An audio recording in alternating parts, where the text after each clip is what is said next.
시청자 여러분 안녕하십니까. 이슈진단 플러스의 김윤신입니다.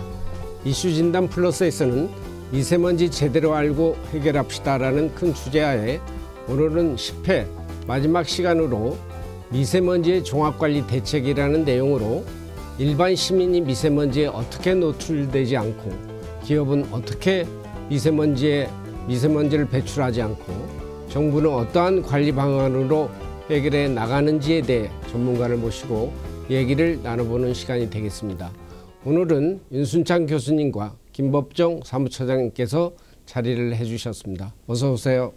안녕하세요. 안녕하세요. 시청자 여러분께 인사 부탁드립니다. 윤 교수님께서. 네. 안녕하세요. 저는 서울대학교 지구환경과학부 명예교수로 있는 윤순창입니다. 반갑습니다. 안녕하십니까. 저는 국가기후환경회의 사무처장으로 있는 김법정입니다. 반갑습니다. 네. 미세먼지 제대로 알고 해결합시다에서는 그동안 미세먼지의 개요, 발생원, 건강과 기상영향, 실내 미세먼지, 학교 미세먼지, 지하 생활공간의 미세먼지, 민간군 시설에서의 미세먼지, 초미세먼지 관리를 위한 공기청정 신기술과 산업에 대해서 또 미세먼지와 에너지, 사회경제적, 외교적 대응 방안, 미세먼지 관리를 위한 정부와 시민사회의 역할이라는 주제로 미세먼지 관련된 사항을 총망라하여 전문가를 모시고 얘기를 들었습니다. 아직도 뭔가 미흡하다고 생각됩니다만 지난 7월 8일 환경부는 국회에서 열린 환경노동위원회 전체 회의에서 업무보고를 통해서 우선 미세먼지 발생량 감축을 위해 발전, 산업, 수송, 생활 등 각 부분별 배출량을 획기적으로 감축하고 고농도시, 비상저감 조치 확대, 한중 동북아 협력 강화 등을 추진하여 특히 미세먼지 8법에 대한 신규 제도가 안착될 수 있도록 준비에 만전을 기하고 국가기후환경회의의 중심으로 정부, 기업, 시민사회 협력을 강화한다고 발표하였습니다. 우선 미세먼지 관리를 위한 특별법에 의한 특별위원회가 발족되었고 그 후에 국가기후환경회의 발족이 되었는데 이제는 정부의 미세먼지 종합관리는 국가기후환경회의에서 정책 제안을 하는 것인지 궁금합니다. 거기에 대해서 말씀해 주시고 국가기후환경회의의 성격과 하는 일에 대해서 먼저 우리 김법정 사무처장님께서 설명해 주시면 감사하겠습니다. 예, 국가기후환경회의는 네. 금년 4월 29일 날 출범한 대통령 직속의 자문기구입니다. 네. 금년 3월 1일부터 일주일 동안 비상저감 조치가 일주일간 지속될 만큼 네. 그 미세먼지 대란을 겪으면서 이대로는 안 되겠다. 네. 이제 초당적이면서 국민의 어떤 의지, 국민의 뜻을 담아서 미세먼지 문제를 해결해야 되겠다라는 그런 취지로 해서 발족을 했습니다. 국가기후환경회의의 구성은 반기문 전 유엔 사무총장을 위원장으로 해서 본위원회라고 해서 43명의 각계를 대표하시는 다양한 전문가들이 있습니다. 그리고 그 밑에는 저감, 피해 예방과 같은 5개의 전문위원회가 약 131명 정도가 참여하고 있습니다. 그 밑에는 위원회를 지원하기 위한 사무처 기구가 있고요. 공무원과 또 민간 전문가들이 포진해 있습니다.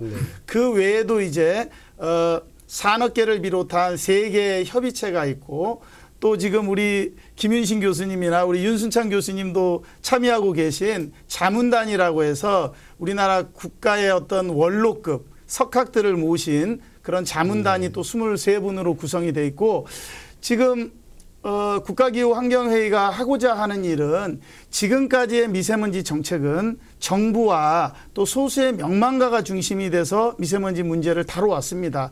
네. 이거를 좀 외연을 확장해서 이제는 보통 국민이 미세먼지 문제를 갖다가 해결할 수 있도록 하고 전문가 집단들, 다양한 전문가 집단들이 이를 도와가지고 만들어내겠다라는 이런 의지의 표명이고요. 기능으로 말씀드리자면은 첫 번째로는 일단 국민정책참여단과 같은 이런 국민들의 광범위한 의견 수렴을 거쳐서 미세먼지 문제를 해결하기 위한 정책적인 제안을 만들어내는 것이 첫 번째입니다. 그리고 두 번째로는 이제 미세먼지 문제가 정부만의 문제는 아니기 때문에 국민들이 어떻게 참여하고 또 어떻게 국민의 행동을 변화해서 미세먼지 문제를 해결할 수 있을지 하는 이런 어떤 국민의 행동과 의식, 실천을 강조하는 것이 두 번째고요. 마지막 세 번째는 미세먼지의 근간에는 기후변화라고 하는 것들이 놓여 있고 또 미세먼지는 국내의 노력만으로는 안 되기 때문에 국제적인 협력도 중요합니다. 그래서 기후변화와 미세먼지, 에너지를 연계해서 또 한중을 포함한 동북아 나아가서는 어떤 국제적인 협력을 한다라는 이런 것들까지 포괄하는 것이 국가기후환경회의의 역할이자 기능이라고 생각합니다. 네, 하여튼 미세먼지에 대해서는 이제 그 국가기후환경회의가 주도적으로 이끌어가는 거군요. 뭐 열심히 해야 될 것 같습니다. 네. 지난 수년 동안 미세먼지 사업단을 비롯한 이제 대형 과제 미세먼지 이 과제가 도출이 막 각 부처별로 이렇게 나왔는데 어떤 실질적으로 이제 그 동안에도 있었고 최근에도 새로운 과제가 이렇게 도출이 되고 있는데 이런 연구 결과의 이제 결과를 통해서 적용 범위가 실질적으로 우리 국민들한테 도움이 되는지 한 말씀.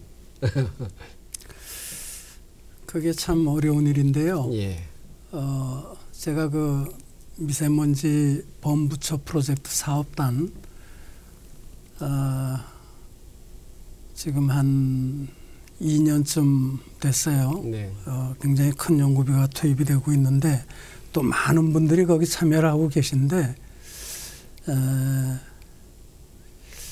이게 저도 상당히 지금 우려가 되는 것이 이게 좀 강력한 컨트롤 타워가 있어서 연구자들이 당신 관심사를 연구할 게 아니라 국민들이 관심 있고 국민들이 아픈 그 부분을 좀 집중적으로 연구를 해다오 이렇게 해야 되는데 사실 그 연구단에서 다른 교수나 연구기관 분들한테 그런 걸 강력히 요청하기가 현실적으로 굉장히 어렵습니다. 그래서 저희가 그 운영회의를 할 때마다 항상 문제가 되는 게 현재는 그게 이제 3년 사업단인데 아마 후속 사업단까지 하면 거의 한 10년 가까이 갈 걸로 예상이 되고요. 지금 그 3년 후에 과연 국민들한테 뭐를 당신들이 내놓을 거냐. 연구자들이 자기네들이 알고 싶은 지식을 더 늘렸다고 그래서 그게 과연 국민들한테 도움이 되느냐. 좀 그런 면에서 상당히 지금 아쉬움이 좀 많이 있습니다. 앞으로 좀 개선해야 할 점이 많다고 생각됩니다. 네, 그 문제는 이제 나중에 다시 한번 짚어가기로 하고요. 정부는 이제 배출량 감축 가속화를 위해 조기 폐차 등 경유차 감축이라든가 저공해차 보급 확대, 대기오염 종량제 확대 등을 통해서 감축 목표 조기 달성을 추진하고 있습니다.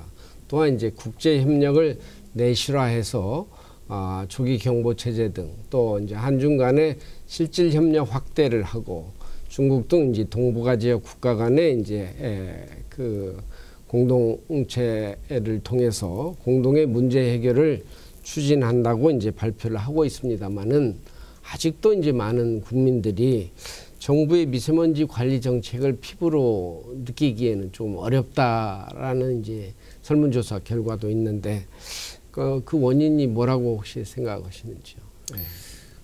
정부의 미세먼지 대책에 대한 국민들의 불만의 근원에는 저는 한 두 가지 정도가 있다고 생각합니다. 첫 번째는 중국에서 이렇게 과도하게 미세먼지가 넘어와서 중국이 주 원인인데 중국에 대해서 정부가 할 말을 못하고 저자세 외교를 하고 있다는 것이 첫 번째 비판 같고요. 두 번째는 정부가 뭔가를 하고는 있는데 국민들이 체감할 수 있는 미세먼지 개선은 보이지 않는다는 거죠. 특히나 겨울철이나 봄철에 고농도 미세먼지가 특히 금년은 아주 극단적으로 일주일간 비상저감 조치가 있었지만 이렇게 연평균 농도가 낮아진다 이런 것보다는 고농도 계절에 겨울이나 봄철에 계속 반복되는 이런 어떤 고농도 에피소드가 터지고 있는데 왜 정부가 노력을 하는데 이런 것들이 수그러들지 않고 오히려 더 악화되고 있다라는 이런 것들 때문에 아마 국민들이 정부에 대해서 많은 불만을 제기하고 있다고 생각합니다. 예. 이제 현 정부에서도 이미 2017년에 미세먼지 종합대책을 세웠고 그동안 이제 비슷한 류의 어떤 강화되는 어떤 개정이 추진돼 왔는데 혹시 이제 그 이명박 정부 시절과 비교해서 어떤 식으로 뭐가 좀 차이가 나는지 좀 한번 말씀해 주세요. 네. 저는 2014년부터 네. 지난 정부부터 미세먼지 업무를 쭉 해서 지금까지 왔으니까 근한 6년쯤 제가 네. 실무자로서 미세먼지 대책에 관여를 해왔던 것 같습니다. 지난 박근혜 정부 시절 마지막에 2016년 6월에 냈던 그 대책도 그렇고 또 새 정부 출범해서 2017년 9월에 냈던 대책도 제가 실무자로서 그렇죠. 했기 때문에 정책이 어떻게 변해왔는지를 제가 나름은 잘 알고 있다고 생각을 합니다. 그래서 저는 새 정부의 정책이 한 4가지 정도의 점에서 저는 차이가 있다고 생각합니다. 첫 번째는 감축량의 어떤 그 대담성입니다. 2016년에 냈던 그 대책 5년 동안의 미세먼지 감축률이 발표를 하지 않았지만 한 12% 정도였습니다. 그런데 새 정부의 미세먼지 감축량은 35.8%입니다. 그러니까 일단은 감축 목표에 있어서 굉장히 앰비셔스했다, 대담했다라고 생각하고요. 두 번째는 미세먼지 문제에 있어서의 성역이라는 게 있습니다. 과거 정부도 물론 미세먼지를 저감하겠다라고 나름 많은 노력을 했습니다. 그렇지만 미세먼지를 가장 많이 배출시키는 부분에 있어서 미세먼지를 가장 많이 줄여야 됩니다. 문제를 해결하려면. 근데 지난 정부 때는 제가 시발철석, 시멘트 발전, 철강, 석유화학 이 4가지가 사업장에서 미세먼지를 가장 많이 배출시키고 그중에서도 석탄 발전이 단일 최대 오염원이라는 얘기를 하는데 아시지만 7차 전력 수급 계획을 통해서 석탄 발전소를 10기 이상을 증설하는 정책을 써왔습니다.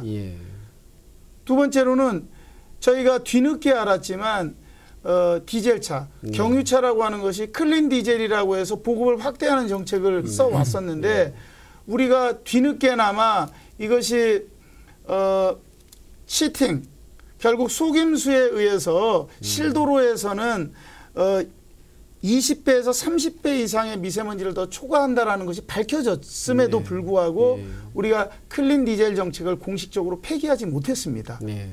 그래서 저는 근데 이번 정부는 초기에 기억을 하실지 모르겠지만 석탄 발전소 10기가 지어지는 것들 공정률 10% 이내에 있는 것들에 대해서는 재검토를 하겠다라고까지 하면서 뭐 제 입장에서는 이게 아주 흡족한 수준은 아니지만 2기는 석탄 발전소를 갖다 폐지를 했습니다. 그다음에 클린 디젤 정책을 공식적으로 잘못된 정책이라고 해서 폐지를 하면서 경유차 감축의 로드맵을 강도 높게 제시를 했습니다. 결국은 두 번째로서는 미세먼지 부분에 있어서의 성역을 저는 없앴다라고 생각합니다. 세 번째는 그간의 미세먼지 업무는 환경부가 주도하는 정책이었습니다.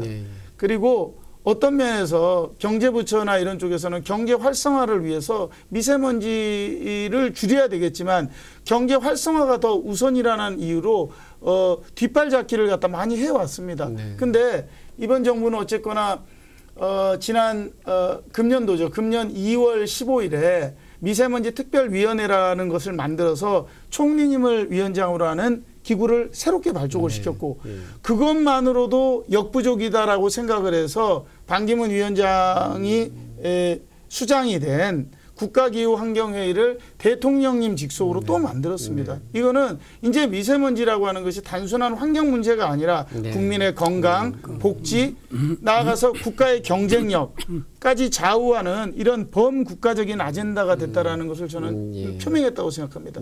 마지막 네 번째는 중국과 미세먼지를 공동 대응하기 위한 협약을 하겠다라는 선언을 했습니다. 국민 앞에 약속을 했습니다.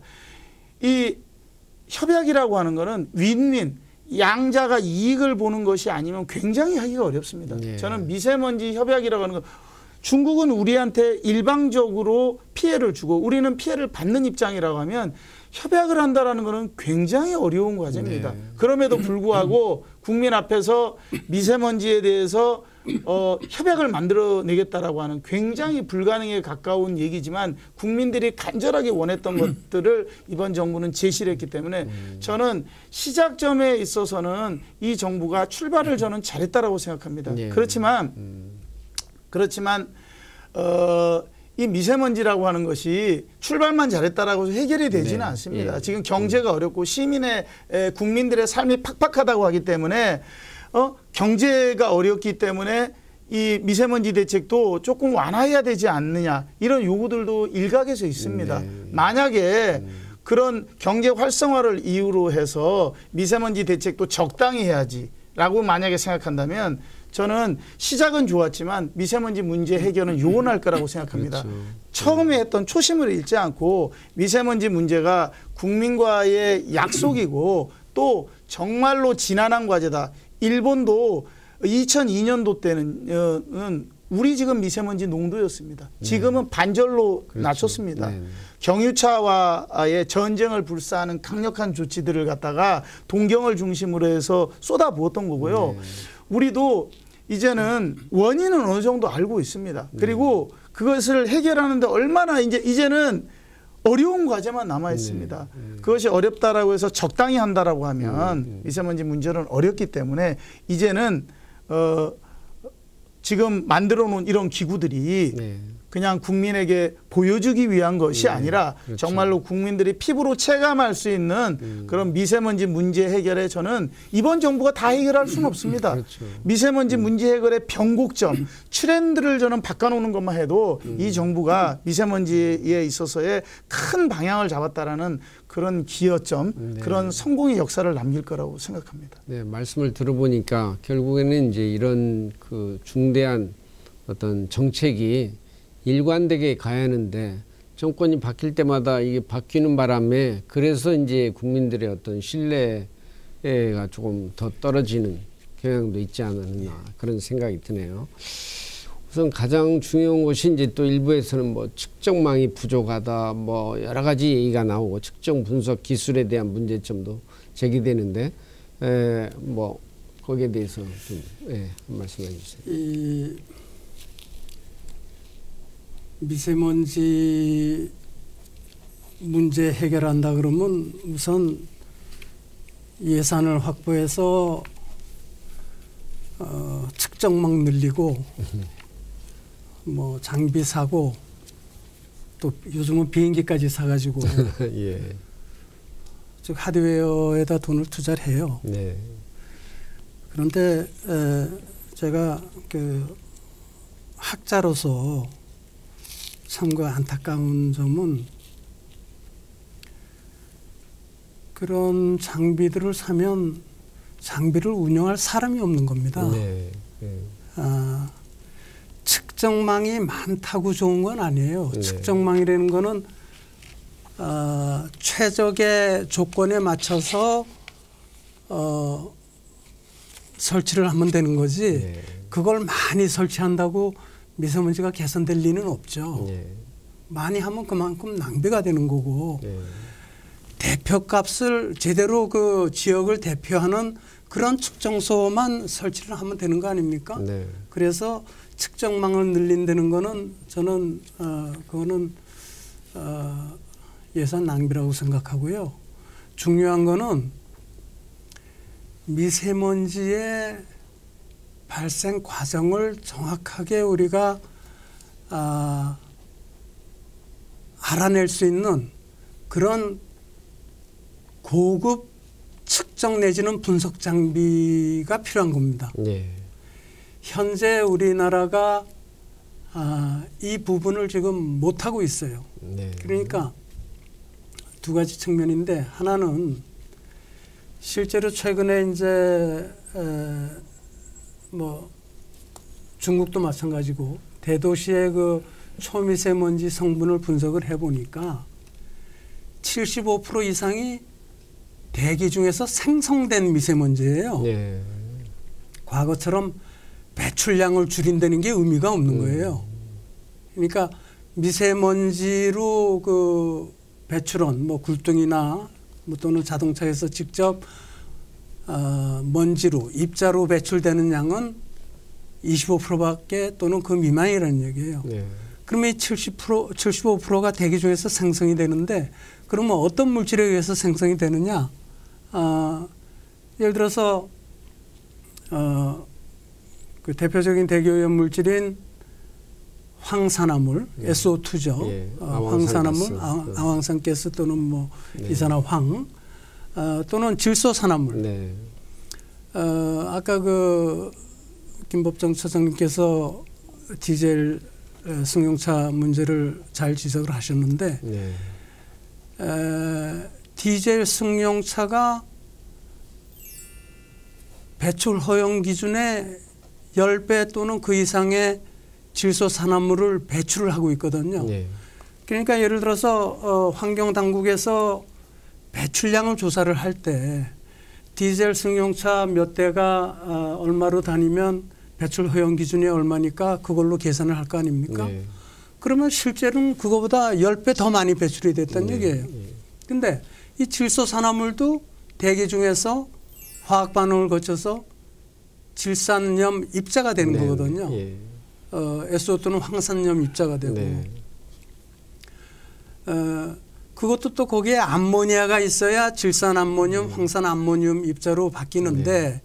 암모늄이 없으면 그 전환이 잘 안 되죠. 네. 또 최근에 그 외국의 연구 결과를 보면 거기에 아민이라는 화학물질이 있으면 네. 입자로 생성되는 그 생성률이 1000배 이상이 된다는 게 실험적으로 확인이 됐어요. 예. 그러면 우리가 미세먼지 배출을 줄인다? 그 얘기는 그 정구 물질인 SO2나 NO2 또는 낙스, 질소산화물을 줄여야 되는데 과거에는 우리가 그런 개념이 없었거든요. 예. 그러니까 그냥 뭐 필터로 그냥 입자만 안 나오게 막으면 되는 걸로 알았는데 벌써 5, 6년 전부터 이게 미세먼지는 7, 80%가 이런 가스에 의해서 되는 거라는 게 이제 공식적으로 그렇게 됐고 우리나라에서도 측정을 해보니까 서울시 2016년에 그 나사, 미국의 나사하고 우리나라 환경과학원이 중심이 돼가지고 우리나라 학자들하고 해서 한반도에서 항공 측정이며 그 5월, 6월 2달 동안 국제 캠페인을 했죠. 그때 이제 최첨단 측정 장비들을 갖고 와서 대표적인 첨단 측정 장비가 미세먼지의 화학적 성분비, 네.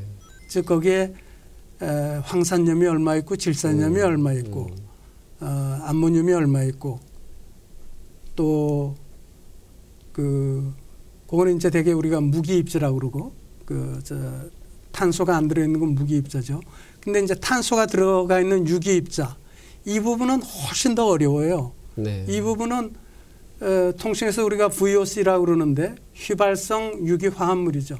여기는 뭐 벤젠, 톨루엔 또 뭐 나무에서 나오는 아이소프렌 또 그 모노털핀 뭐 각종 그 다양한 유기화합물이 있는데 이거에 우리가 배출량조차 모르거든요. 네. 그 배출량을 측정하는 장비가 굉장히 고가의 장비고 안타깝게도 그 유기화합물을 현장에서 측정하는 장비나 또는 미세먼지의 그 화학적 성분을 현장에 가서 분석하는 장비는 최소한도 5, 6억 내지 뭐 거의 한 10억까지 가요. 네. 그래서 우리나라 대학에는 한 대도 없는 장비입니다. 참 안타깝군요. 참 사정이 딱한 거죠. 네.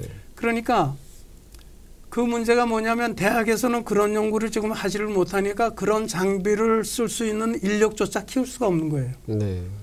그런 장비가 사다가 그냥 뭐 단추 누른다고 숫자가 나오는 게 아니거든요. 네. 그 고도의 최소한도 그 장비를 이용해서 박사 논문을 쓸 정도의 숙련된 사람이 그 제대로 사용을 할 수 있는 건데, 그러니까 인력도 없고 장비도 없고. 그러니까 기본적으로 생성 그 과정을 모르고 지금 몇 년 전에 그 한국과학기술연구원에서 그 미세먼지 질량 분석기를 사다가 3년 동안 서울시의 그 미세먼지, 초미세먼지의 성분을 분석을 하니까 대체로 한 반이 유기입자고 나머지 한 반이 무기입자, 질산염, 황산염, 암모늄, 뭐 검댕, 블랙카본, 검댕이죠. 그런 것들이에요. 그런데 유기입자가 50%가 유기입자인데, 그리고 질산염이 한 그거의 반 25%쯤 돼요. 그러면 제일 큰 것부터 우리가 이게 무슨 물질이 이런 걸 만들어내는지 그걸 알아야 할 거 아니에요. 그렇죠. 근데 그 무슨 물질이 있었는지 그걸 지금 측정을 못 하고 있단 말이에요. 말하자면 배출량을 모른단 말이에요. 측정을 해야 배출량을 산출을 할 수가 있죠. 그래서 이런 그 기본적인 측정 기술, 그 측정 기술을 확보를 하려면 그게 기초 학문이 돼가지고 말하자면 기초 대기화학 그런 연구를 하는 대학의 실험실이 있고 그런 장비가 대학에 있고 거기서 박사 논문을 수련한 그런 전문 인력이 나와야 그 일을 할 수가 있는데 현재 그렇지는 못한데 측정망만 느린다든지 뭐 예를 들어서 장비만 사놓는다든지 그런다고 그게 우리가 필요한 정보가 나오는 게 아니거든요. 그래서 근본적인 그런 부분부터 일이 같이 진행이 돼야지 그 부분은 놔두고 그냥 처방만 해가지고는 언젠가 가면 또 어떤 문제에 부딪히면 우리가 그걸 해결할 방안을 못 찾는다. 그 점을 좀 말씀드리겠습니다. 중요한 말씀을 해주셨고요. 우리가 이제 흔히 미세먼지 주요 발생원 가운데 이제 석탄 화력 발전소라든가 농우 경유차가 이제 아주 핵심을 이루고 있는데 미세먼지가 이제 에너지 믹스와 이제 밀접한 관련이 있어가지고 일부 학계에서 또 일부 사람들이 원자력 발전을 이용한 이제 에너지 수급이 당분간은 이게 낫지 않냐라는 의견도 나오고 있는데 그렇다 보면 이제 정부에서 지금 현 정부에서는 이제 그 탈원전 정책과 약간 상충되는 부분이 없지 않아 있는데 여기에 대해서 혹시 어떻게 생각하시는지? 뭐 정부의 의지가 워낙 강력하니까 제가 거기에 대해서 사실 별로 말씀드리고 싶지는 않은데요. 이게 미세먼지의 문제가 제가 그 대기 중에서 입자가 생성이 되는 거라고 그랬잖아요. 그러면 그 입자들은 굉장히 작은 입자들이에요. 1마이크론 미만, 보통 한 0.3마이크론 내외 그 정도 입자까지 성장을 해요. 생긴 입자들이. 이것들이 인체에도 굉장히 유해성이 크고 작은 입자니까 그만큼 혈관에 많이 투입이 되고 온갖 그 심혈관 질환이나 뭐 폐질환들을 다 유발을 해서 많은 그 조기 사망자를 내고 있는데 그것뿐만 아니라 이것들이 구름에 핵이 돼가지고 구름이 형성이 돼서 또 날씨도 변화시키고 궁극적으로는 기후변화까지 영향을 주기 때문에 이 미세먼지 문제가 독립적인 문제가 아니라 이게 인체의 건강 피해에 플러스 날씨를 변화시키고 기후변화까지 영향을 주고 있는 데다가 또한 에너지 차원에서도 에너지 믹스를 어떻게 하느냐에 따라서 미세먼지 생성 이게 달라지니까 네. 에너지 믹스가 탄산가스 배출량 관련해서 기후변화에 영향만 주는 게 아니라 에너지 믹스에 의해서 석탄 화력을 하면 거기서 SO2가 나오고 질소산화물이 나오고 그러니까 네. 이게 미세먼지도 또 생성을 해서 이중적으로 네. 그러니까 미세먼지, 기후변화, 에너지 이 세 개는 한 차예요. 네.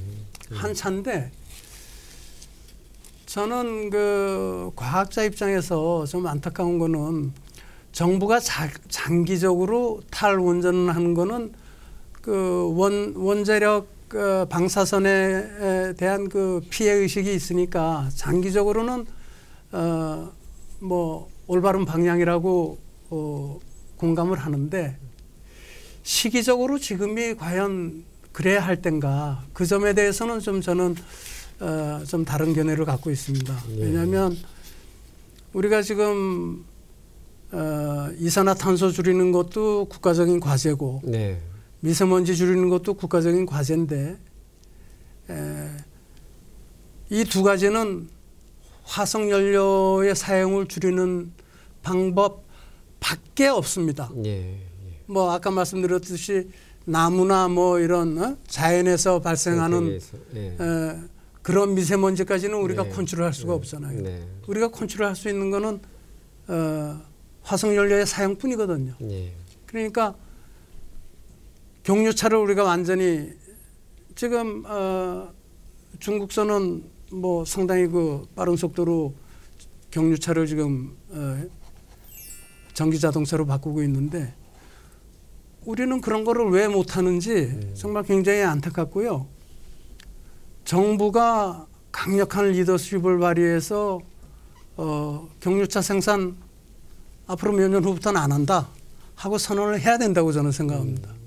그래야 서울시 대기오염 문제가 해결되지 경유차가 굴러다니는 동안은 해결이 안 됩니다. 이거는. 예, 우리 저는 저는 뭐 사실은 탈원전이 미세먼지를 가중했느냐라는 논란들이 계속 이 사회에서 불거져 나오고 있는 걸 알고 있는데요.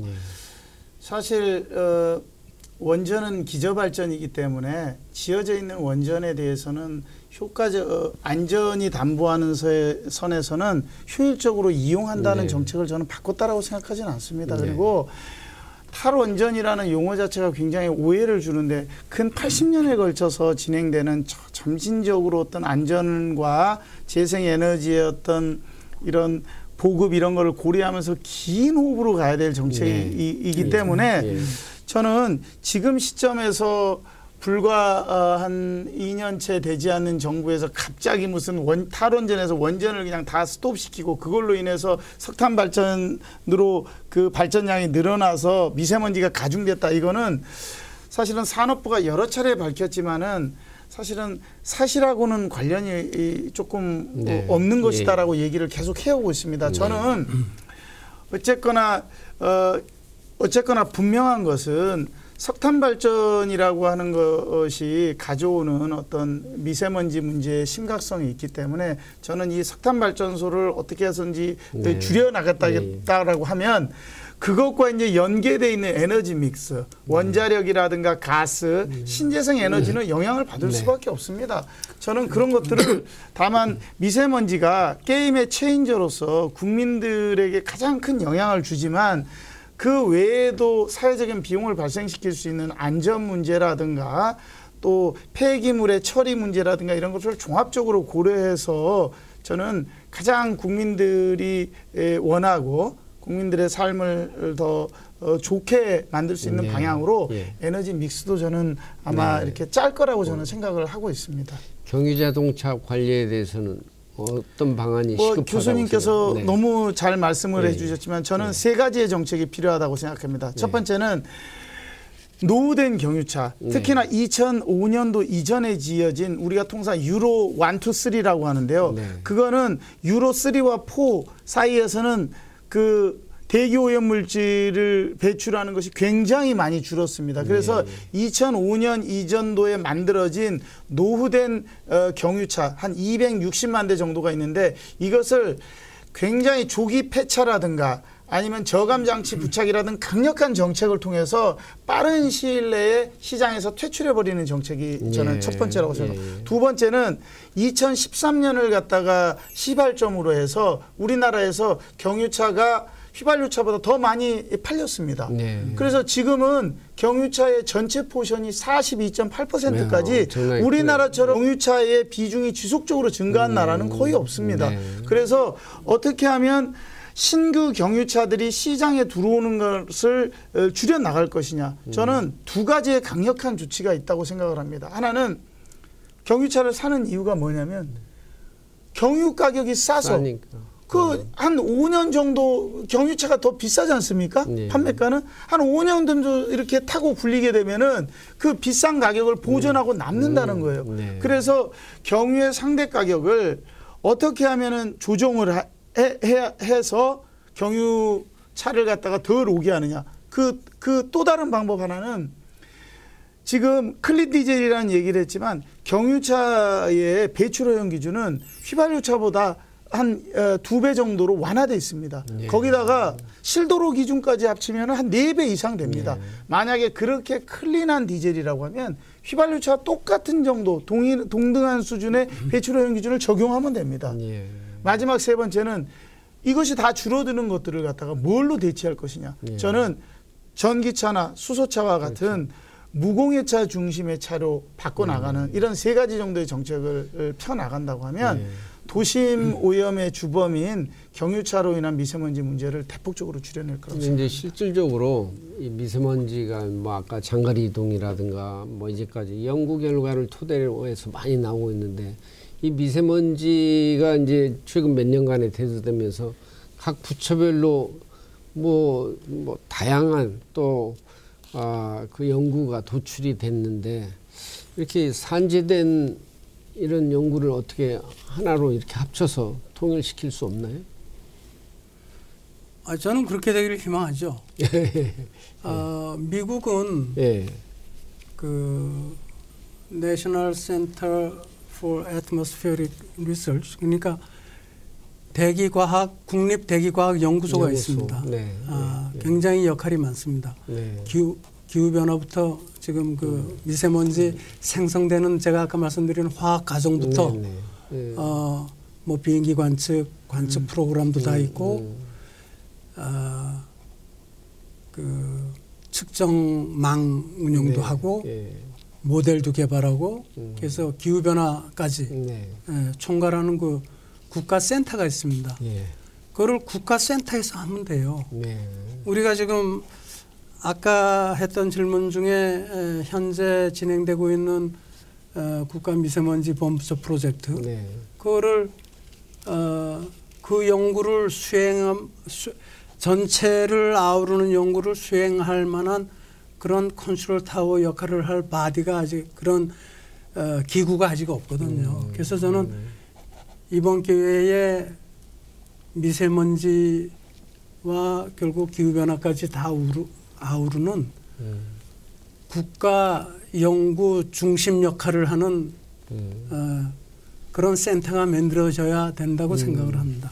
저도 뭐 공감하면서 두 가지만 아주 간략하게 저는 R&D의 방향이 제가 잘은 모르지만 정책과 기술이라는 것이 상호 밀접하게 연계돼서 돌아가야 됐다는 것이 하나고요. 두 번째는 적어도 R&D라고 하는 것도 결국은 국민의 세금으로 이루어진다고 하면 저는 딜리버리 그것이 만들어낸 그 성과물에 대한 철저한 평가를 토대로 해서 다음으로 이어져야 된다고 생각을 합니다.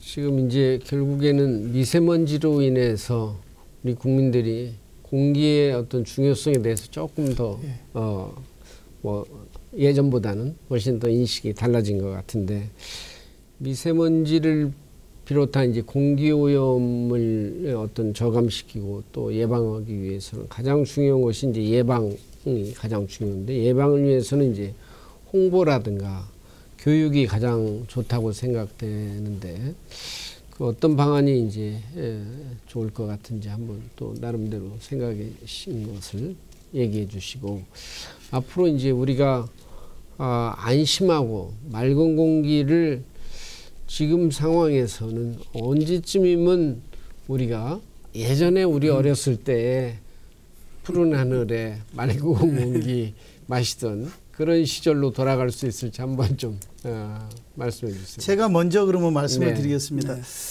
그 미세먼지 문제를 이제 궁극적 미세먼지라고 하는 것이 결국은 인간이 만들어낸 화석 연료를 연소하는 이런 것이 주된 거기 때문에 결국은 그 미세먼지를 적게 배출시키는 그런 어떤 행동 변화라든가 의식 전환이 따라야 되기 때문에 저는 홍보와 교육이 굉장히 중요하다고 생각을 합니다. 저는 제가 이제 어디 마무리 얘기를 하라고 하면 한 2가지 정도 얘기를 합니다. 첫 번째는 전체로서는 변화, 부분으로서는 몫이라고 제가 얘기를 하는데, 일단 미세먼지를 배출시키는 것이 우리 사회의 어떤 경제, 사회 구조, 그러니까 뭐 에너지라든가 산업, 그 다음에 소비, 뭐 이런 라이프 사이클까지 광범위하게 이렇게 걸쳐 있기 때문에 저는 미세먼지 문제를 해결하기 위해서는 우리 사회가 미세먼지를 적게 배출시키고 친환경적인 이런 경제 사회 구조로의 어떤 큰 구조적인 변화를 가져와야 된다라는 얘기를 하고요. 두 번째로는 각자가 담당해야 할 몫이 있다고 생각합니다. 그러니까 미세먼지 문제 해결을 하기 위해서는 일단은 정부가 국민에게 과감한 약속을 하고 정부가 할 수 있는 어떤 제도적인 것들, 예산적인 것들을 많이 쏟아부으면서 노력을 해야 됩니다. 그렇지만 미세먼지 문제를 궁극적으로 해결하기 위해서는 정부 외에도 산업계라든가 시민사회, 국민 개개인 스스로도 자기가 할 수 있는 자기 자리에서의 자신의 몫을 인식하고 그 자리에서 함께 노력해 줄 때 저는 미세먼지 문제를 잡을 거라고 이렇게 생각을 합니다. 미세먼지 문제를 언제 잡을 것이냐. 저는 미세먼지 문제를 잡을 수 있을 것이냐라는 것에 대한 것은 잘하면 잡을 수 있다고 생각을 합니다. 그러면 언제쯤 잡을 수 있을 것이냐도 저는 비슷한 얘기가 나올 것 같습니다. 우리가 어떻게 하느냐에 따라서 미세먼지 문제를 언제 잡을 수 있는가라는 것이 결정이 난다고 생각을 하고요. 참고로 저희가 새 정부에서 국민에게 했던 약속은 2022년까지 지금의 미세먼지 농도 25 마이크로그램 정도 되는 미세먼지 농도를 18 정도로 떨어뜨리겠다. 과거에 이제 지금은 유럽이 보통 12 정도 뭐 10 정도를 가고 있지만 얼마 전까지만 해도 파리도 한 18 정도였었습니다. 그러니까 뭐 우리가 이제 18을 가면 또 이제 우리는 갈 길은 또 남았긴 하지만 저는 20대 중반에서 근 5, 6년을 계속 끌어왔습니다. 우리나라 PM 2.5의 농도가. 그렇다라고 하면 10대로만 떨어뜨린다라고 하면 저는 이것이 굉장한 트렌드의 변화를 저는 가져왔다고 생각을 합니다. 그리고 나서 지금 유럽 수준으로 가는데 제가 아까 교수님도 말씀하셨지만 2002년도 때 우리 월드컵 한일 월드컵을 했을 때의 농도가 20한3 정도 됐습니다. 그런데 그것이 10위까지 떨어졌으니까 반절을 떨어뜨리는데 9년에서 10년이 걸렸습니다. 일본이.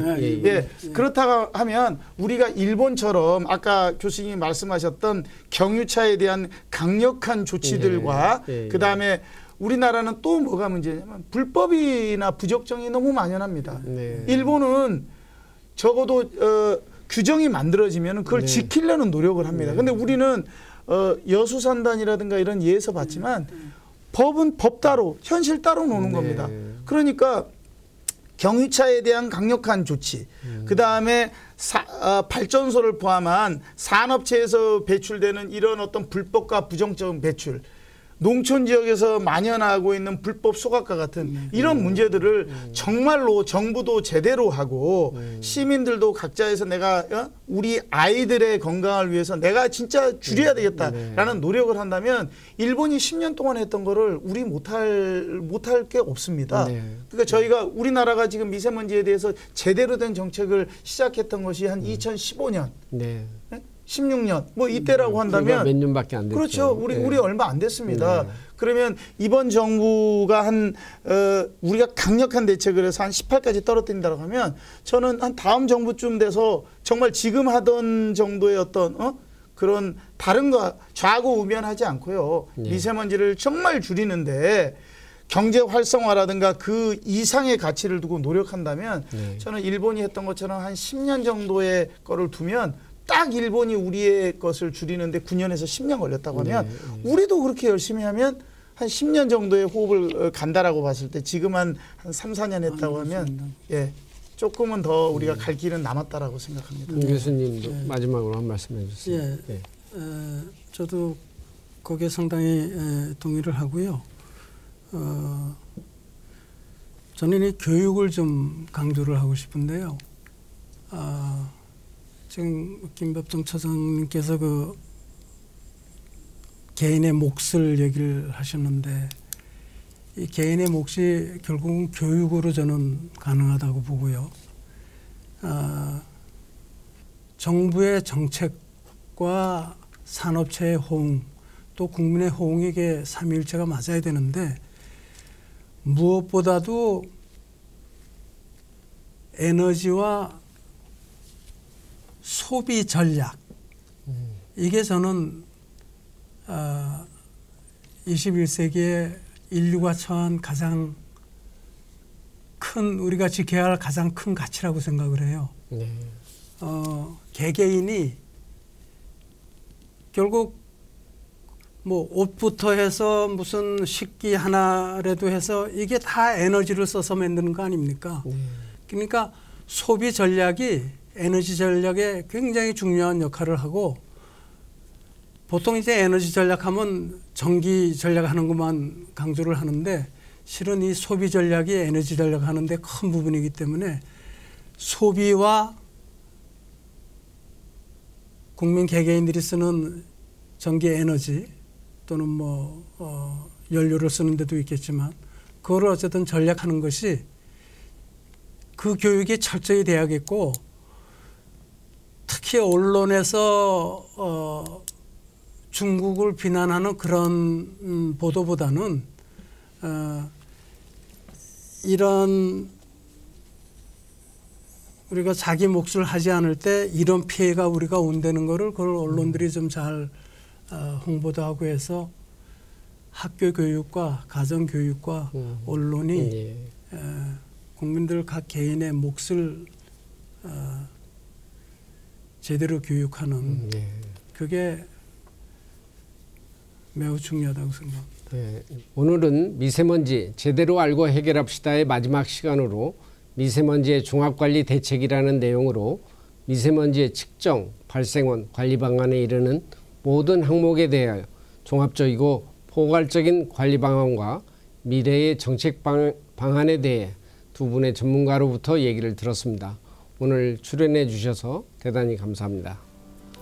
미세먼지 문제는 향후 다음 세대를 위해 우리 모두가 생활 속에서 해결해야 할 부분입니다. 이슈진단 플러스에서는 미세먼지 해결을 위해 최고의 전문가들의 고견을 듣는 시간으로 향후 국가의 미세먼지 종합적 관리 대책을 제시하고 보건복지 정책 수립에 미력 하나마 도움이 되도록 노력했다고 자부할 수 있습니다.